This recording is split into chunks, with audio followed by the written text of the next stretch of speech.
مولاي صل وسلم دائما ابدا على آفیشیل یوٹیوب چینل کو سبسکرائب کریں اور بیل آئیکن کلک کریں۔ اسی طرح نماز تراویح یاد رکھ لیں، حضور صلی اللہ علیہ وآلہ وسلم نے پوری حیات طیبہ کبھی اس پر امام مقرر نہیں فرمایا،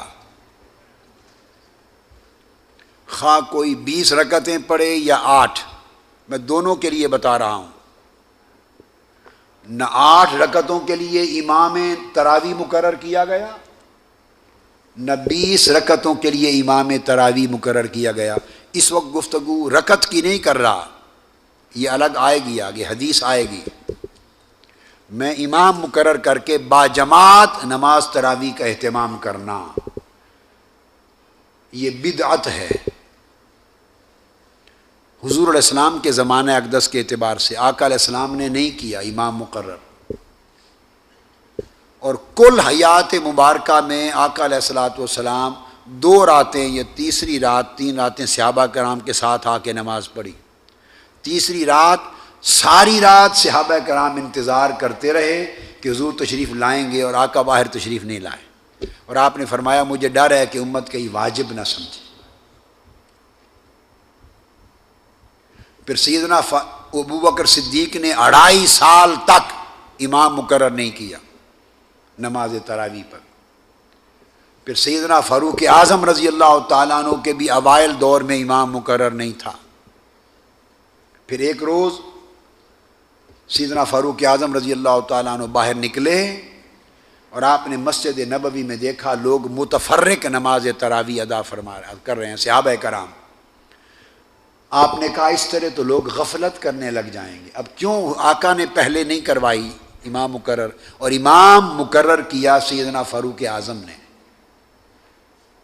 آپ کے ذہن میں سوال آئے گا کہ اگر انہوں نے مقرر کیا تو حضور نے مقرر کیوں نہیں کیا؟ میں نے کہا نا، وقت کے ساتھ تقاضے بدلتے ہیں، اور نئے تقاضوں کو پورا کرنے کے لیے اہتمام کرنے پڑتے ہیں۔ وہ اہتمام اگر تابع اصل اور مطابق شرع مقاصد شرع ہو تو وہ برا نہیں ہوتا، وہ بدعت دلالہ نہیں ہوتی۔ خلاف مقاصد شرع ہو تو برا ہوتا ہے۔ آقا علیہ السلام نے امام کیوں نہیں مقرر کیا؟ سادہ جواب ہے کہ دور غفلت نہ تھا، وہ دور غفلت نہ تھا۔ صحابہ مستعد رہتے ساری رات بھی عبادت کرنے کے لیے، آقا روکتے تھے کہ اتنا نہ کھڑا ہوا کرو، کچھ سویا کرو، کچھ پڑھا کرو۔ وہ دور تھا۔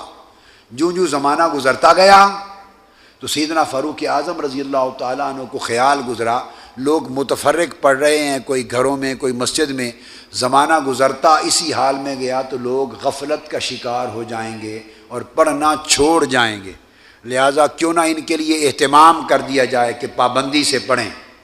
تو سیدنا فاروق اعظم رضی اللہ تعالیٰ عنہ نے حضرت ابی بن کعب رضی اللہ تعالیٰ عنہ کو امام تراویح مقرر کر دیا۔ کیا؟ حضرت ابی بن کعب رضی اللہ تعالیٰ عنہ تو پہلا امام تراویح آقا علیہ السلام کے وصال کے تقریباً 3 سال کے بعد مقرر ہوا۔ سیدنا فاروق اعظم نے امام مقرر کیا، حکم دیا کہ ان کے پیچھے باجماعت پڑھو۔ اگلی رات پھر نکلے دیکھنے کے لیے، جب آئے اور دیکھا کہ امام کے پیچھے باجماعت نماز پڑھ رہے ہیں تو سیدنا فاروق اعظم رضی اللہ تعالیٰ عنہ نے فرمایا، اور یہ حدیث بھی صحیح بخاری میں ہے،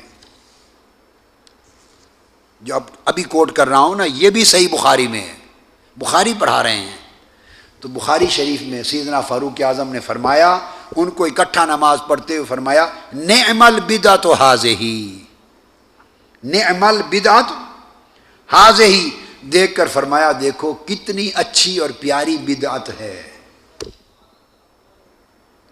بعض لوگ کم علمی کی وجہ سے یا زیادہ غصے اور جلال کی وجہ سے، تنگ نظری کی وجہ سے، جن کے فہم اور علمی دینی ادراک میں توسع وسعت نہیں ہے، تنگ نظری کی وجہ سے وہ کہتے یہ کیا ہوا، کبھی بدعت بھی اچھی ہو سکتی ہے، جب بدعت ہوئی تو بدعت تو غلط ہوتی ہے۔ انہیں کہیں کہ دین کی اوپر رائے سے فیصلے نہ کریں. ہمیں چاہیے کہ اپنی ذاتی آراء کو پھینک دیں اٹھا کر. دین کے فیصلے دین دینے والوں اور جن کے ذریعے دین پہنچا ان کے اقوال پر قائم ہونا چاہیے. سیدنا فاروق اعظم نے لفظ بدعت بھی استعمال کیا اور نعمہ بھی استعمال کیا. صحیح بخاری فرمایا نعم البدعۃ ھذہ، یہ کتنی اچھی بدعت ہے. تو پتہ چلا کہ کوئی عمل نیا ہو کر لغوی اعتبار سے بدعت ہو کر بھی اچھا ہو سکتا ہے. اور یہ کس نے کہا؟ سیدنا فاروق اعظم نے کہا رضی اللہ.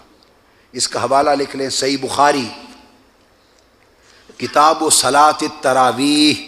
امام بخاری اس حدیث کو خود صلاۃ التراویح کی کتاب میں لائے ہیں. امام بخاری صلاۃ التراویح باب و فضل من قام رمضان، قیام رمضان کی فضیلت میں.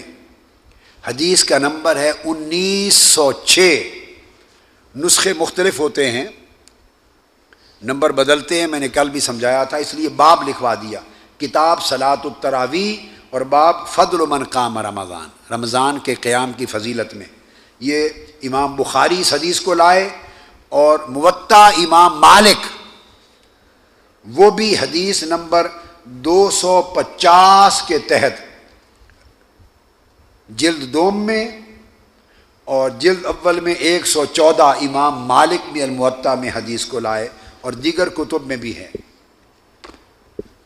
میں نے صلاۃ التراویح کے عدد پر حدیث کی پوری کتاب مرتب کی ہے. التصریح فی صلاۃ التراویح، یہ حدیث کی کتاب ہے جو میں نے نماز تراویح کے عدد پر مرتب کی ہے.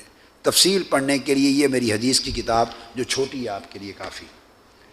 سمجھانا مقصود کیا تھا؟ یہ بات سمجھا رہا تھا اس طرح ہر شے سادہ حالت سے ارتقا کر کے ترقی کی طرف گئی اور ساری ترقیات، ارتقاءات اور اضافات جو مقاصد شرع کے تابع اور اصل کے تابع اور مطابق ہوں، وہ اضافات اور وہ نئے کام بدعت سیئہ میں اور بدعت ضلالہ میں نہیں آتے. وہ مستحسنات ہوتے ہیں اور اگر ان پر لغوی اعتبار سے بدعت کا لفظ لکھا بھی جائے جو ائمہ نے لکھا ہے تو وہ بدعات حسنہ ہوتی ہیں. اب اس حدیث کی شرح کر رہا تھا. سو اسی طرح فقہ کے تمام علوم جو مرتب ہوئے وہ آقا علیہ السلام کے جواب مل اسلام کی تفصیل تھی، اور عقائد اور علم کلام کے جتنے علوم مرتب ہوئے وہ آقا علیہ الصلوۃ والسلام کا جواب مل ایمان اس کی تفصیل تھی. اور اس طرح جو خاص الخاص بات کہنے والی ہے، تیسرا سوال تھا مل احسان، احسان کیا ہے؟ اب بعض احباب کو مغالطہ لگتا ہے، وہ کہتے ہیں کہ تصوف بھی بدعت ہے، تصوف طریقت اور سلوک یہ سب کچھ بدعت ہے. تو سمجھ لیں تصوف کو بدعت اسی طرح سمجھا گیا جس طرح میں نے کہا فقہ کو بدعت بنا بیٹھے یا عقائد کو بدعت بنا بیٹھے. اگر عقائد اسلامیہ، دین کے عقائد، اگر یہ بدعت نہیں، اور اگر فقہ شریعت کے احکام کی فقہ وہ بدعت نہیں، تو تصوف طریقت اور سلوک بھی بدعت نہیں ہے. کیونکہ عقائد کا علم مل ایمان کے جواب کی تفصیل ہے، احکام شریعت اور فقہ کا علم مل اسلام کے سوال کے جواب کی تفصیل ہے. اور اس طرح تصوف، تزکیہ، سلوک اور طریقت کا علم مل احسان کے سوال کے جواب کی تفصیل ہے. یہ ساری تفصیلات اور اضافات اصل کے تابع اور مقاصد اصل کے تابع اور ان کے موافق ہیں. اگر اسلام صرف ایمان اور اسلام کا نام ہوتا، اگر دین صرف عقائد اور اعمال کا نام ہوتا، تو عقائد کی بات مل ایمان، ایمان کیا ہے اس کے جواب میں آ چکی تھی، اور اعمال کا جواب وہ مل اسلام کے تحت آ چکا تھا. پھر تیسرا سوال کہ مل احسان ہو یا رسول اللہ، آقا احسان کیا ہے؟ ایمان اور اسلام دو کا جواب آ جانے کے بعد تیسرے سوال کی کوئی حاجت نہ تھی، نہ سیدنا جبرائیل امین تیسرا سوال کرتے، اور اگر کر دیا تھا تو آقا علیہ السلام جواب نہ دیتے، فرماتے جبرائیل بس دین مکمل ہو گیا۔ ایسے لوگوں کی کمی نہیں ہے جن کے نام اسلام کے حوالے میں بڑے معتبر ہیں، مصنف ہیں، مفکر ہیں، اور جو کہتے ہیں یہ تصوف، سلوک، طریقت سب بعد کی بدعتیں ہیں جو بعد کے لوگوں نے ایجاد کیا۔ نہیں، یہ تصوف، سلوک اور طریقت مصطفیٰ کے بیان کردہ احسان کی تفصیلات ہیں، یہ بدعت نہیں ہے، یہ کم علمی ہے ایسا کہنا۔ اس لیے کہ اگر احسان دین کا حصہ نہ ہوتا تو آقا علیہ السلام فرما دیتے جبرائیل ایمان اور اسلام میں عقائد بھی آ گئے، جملہ اعمال بھی آ گئے، دین مکمل ہو گیا، اب کسی احسان کی ضرورت نہیں ہے۔ انٹرٹین نہ کرتے، مگر آپ نے اس کا جواب دیا، فرمایا جبرائیل احسان یہ ہے کہ تو عبادت اس حال میں کرے، عبادت اس حال میں کرے، گویا تو جمال خدا کا مشاہدہ کر رہا ہے، اور اگر تیرے قلب کے استحضار کی حالت مشاہدہ کسی نہ ہو تو کم سے کم مراقبہ کی حالت ضرور ہو، اگر مشاہدہ نہیں کر سکتا تو مراقبہ کی حالت ہو، اس یقین کے ساتھ کھڑا ہو کہ میرا رب مجھے تک رہا ہے۔ اگر دل کو کیفیت مشاہدہ نصیب ہو جائے، اگر دل کو اگر یہ کیفیت نصیب ہو جائے استحضار کی، تو اولیاء صوفیاء کی زبان میں اسے مشاہدہ کہتے ہیں، اور اگر دل کو کیفیت نصیب ہو جائے رب کائنات کے مشاہدہ کرنے کے تیقن کی، تو تصوف کی اصطلاح میں اسی کو مراقبہ کہتے ہیں۔ تو آقا علیہ السلام نے فرمایا احسان اے جبرائیل، احسان یا مشاہدہ حق کا نام ہے یا مراقبہ حق کا نام ہے۔ احسان یہ ہے کہ یا تیرا دل اسے تک رہا ہو، یا تیری یہ کیفیت ہے کہ وہ تجھے تک رہا ہو، مگر ہے رابطہ، یا تیرا رابطہ خدا کے ساتھ ہو تو یہ حالت مشاہدہ ہے، یا خدا کا رابطہ توجہ تیرے قلب پر ہو تو یہ حالت مراقبہ ہے۔ اور تصوف سارا یا مراقبہ میں ہے یا مشاہدہ میں ہے۔ اب آپ نے دیکھا کہ احسان کے جواب میں نہ حضور علیہ السلام نے کوئی قول بیان کیا کہ تو ایسا کہے، اور نہ کوئی عمل بیان کیا، احسان کے جواب میں حال بیان کیا۔ ایک خاص بات کہہ رہا ہوں، لکھ لیں، احسان کے جواب میں میرے مصطفیٰ نے حال کا ذکر کیا، ان تعبد اللہ کأنک، تو اس حال میں عبادت کرے گویا اس کا مشاہدہ ہو رہا ہے۔ تو احسان کے جواب میں حضور نے کیا بیان کیا؟ حال۔ جو لوگ حال کا انکار کرتے ہیں وہ اصلاح کر لیں کہ حال احسان کا نام ہے۔ تو احسان کے جواب میں حال بیان کیا، کأنک تراہ۔ ایمان کے جواب میں میرے آقا نے قال بیان کیا، ان تؤمن باللہ۔ ایمان کے جواب میں تو یہ کہے کہ میں اللہ پر، رسولوں پر، قیامت پر ایمان لاتا ہوں، دل کی تصدیق کے ساتھ۔ تو ایمان کے جواب میں قال تھا، مل اسلام، اسلام کیا ہے؟ فرمایا نماز پڑھ، زکوٰۃ دے، حج کر۔ تو اسلام کے جواب میں عمل بیان کیا۔ ایمان کا جواب قال میں تھا، اسلام کا جواب حال میں تھا، عمل میں تھا، اور احسان کا جواب حال میں دیا۔ اے اہل علم و سامعین، سمجھ لو دین تین نعمتوں کے جمع کرنے کا نام ہے۔ دین قال بھی ہے، دین عمل بھی ہے، دین حال بھی ہے۔ جو لوگ فقط دین کو قال سمجھتے ہیں وہ محروم عمل اور محروم حال ہیں۔ انہوں نے دین کا ایک جز پایا، اور جن کی کوشش صرف اعمال دین پر رہتی ہے کہ نماز پڑھو، روزہ رکھو، عمل کرو، عمل کرو، عمل کرو، عمل کرو، جن کا سارا جہد فقط عمل پر ہے، انہوں نے بھی دین کے ایک جز کو پایا۔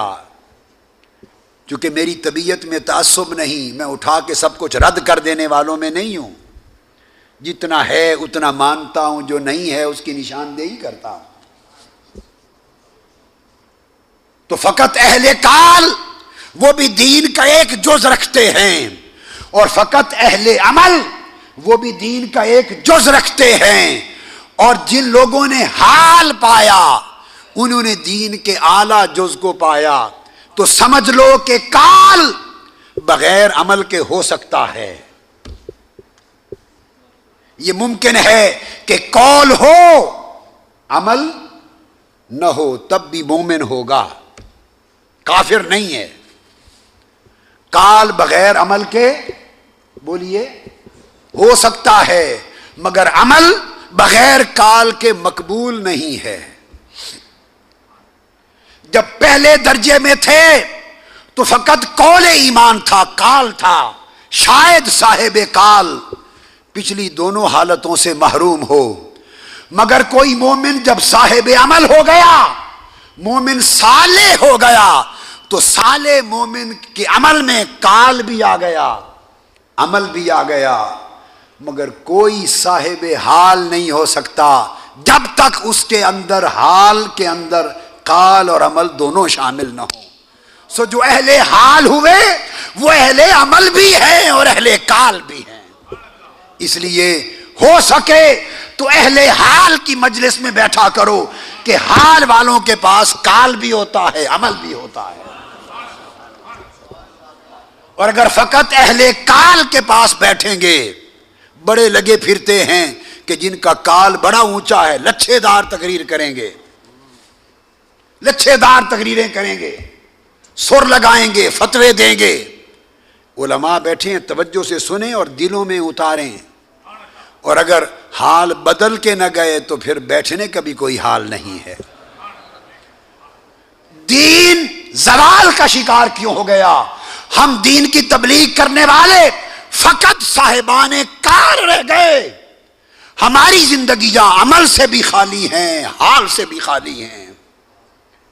تیرا امام بے حضور، تیری نماز بے سرور، ایسے امام سے گزر، ایسی نماز سے گزر۔ تقریریں کرنے سے دین کی حفاظت نہیں ہوتی۔ ہم نے مسجدیں بنا ڈالی، تقریریں ساری رات کر دیں، مگر کال کے سمندر، کال کی ندیاں، نہریں بہا دینے والوں سے پوچھو کہ ارے کال والوں، کبھی خدا کے حضور پھر کھڑے ہو کے رونا بھی ملا؟ اس کال کا کیا فائدہ جس میں حال نہ تھا؟ اس لیے واعظ بے اثر ہو گئے، تبلیغیں بے اثر ہو گئی، اور علماء اور اہل علم معاشرے میں عزت گوا بیٹھے۔ عزت دھکے سے، سوٹے سے، فتوے سے، مکے سے نہیں ملتی، عزت کرائی نہیں جاتی، عزت خود بخود ہوتی ہے۔ خدا کی قسم، آپ حسن بصری کے حال کی طرف آ جاؤ، اویس کرنی کے حال کی طرف آ جاؤ، جنید بغدادی کے حال کی طرف آ جاؤ، حبیب اعظمی ابراہیم بن ادم کے حال کی طرف آ جاؤ، تم اپنے دل دنیا کی محبت سے خالی کر لو اور کال کو حال سے بھر لو، تمہیں حاجت نہیں عزت کرانے کی، دنیا تمہارے قدم چومے گی، ہاتھ چومے گی۔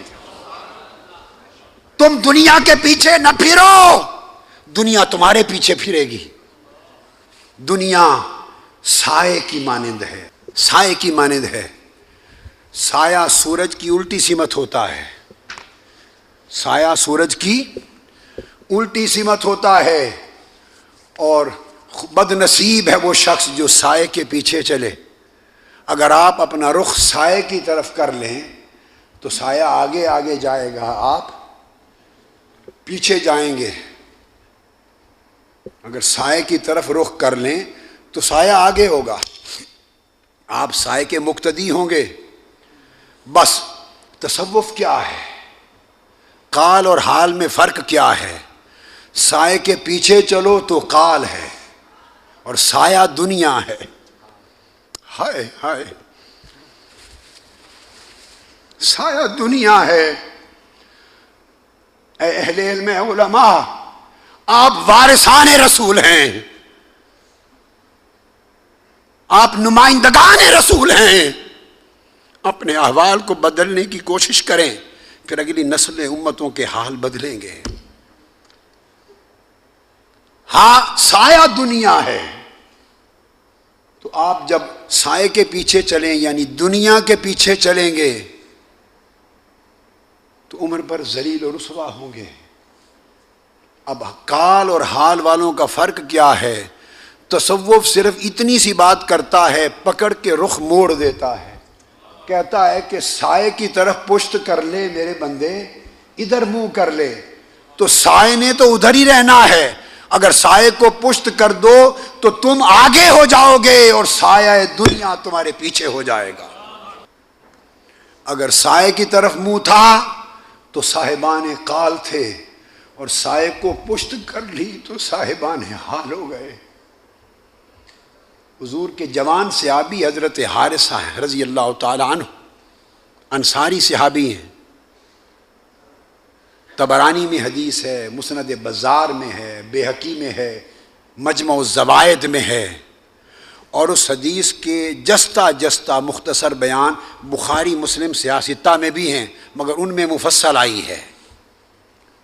صبح کا وقت ہے، آقا علیہ الصلوۃ والسلام سفر میں تشریف لے جا رہے ہیں تو جوان حارثہ آقا کو ملا. صبح سامنے نظر آیا ایک صحابی جوان. میرے آقا نے فرمایا کیف اصبحت یا حارثہ، سننے والی بات ہے. کیف اصبحت یا حارثہ، حارثہ تم نے صبح کیسی کی؟ حضرت حارثہ رضی اللہ تعالیٰ عنہ جواب دیتے ہیں قال اصبحت مؤمنا حقا. اس حدیث کو جملہ تفصیلات کے ساتھ پڑھنا ہو تو میری حدیث کی کتاب جو میں نے مرتب کی اس کی صفحہ 34 فصل فی حقیقت الایمان، فصل فی حقیقت الایمان. اور یہ حدیث طبرانی نے المعجم الکبیر میں روایت کی، بیہقی نے شعب الایمان میں روایت کی، مصنف ابن ابی شیبہ میں روایت ہوئی، ہیثمی نے مجمع الزوائد میں روایت کی، امام بزار نے روایت کی، اور بہت سے دیگر ائمہ محدثین نے. مصنف ابن ابی شیبہ میں روایت ہوئی، کتاب الزہد الکبیر میں ہوئی، امام عبداللہ بن مبارک نے کتاب الزہد میں روایت کی. کثرت کے ساتھ ائمہ نے حدیث کو لیا ہے، اور ہیثمی نے مجمع الزوائد میں، مسند بزار میں. عرض کیا یا رسول اللہ، میں نے سچے مومن کی طرح صبح کی، اور ایک معنی اصبحت مؤمنا حقا، میں نے حقیقت ایمان کے ساتھ صبح کی. کیا؟ میں نے حقیقت ایمان کے ساتھ صبح کی.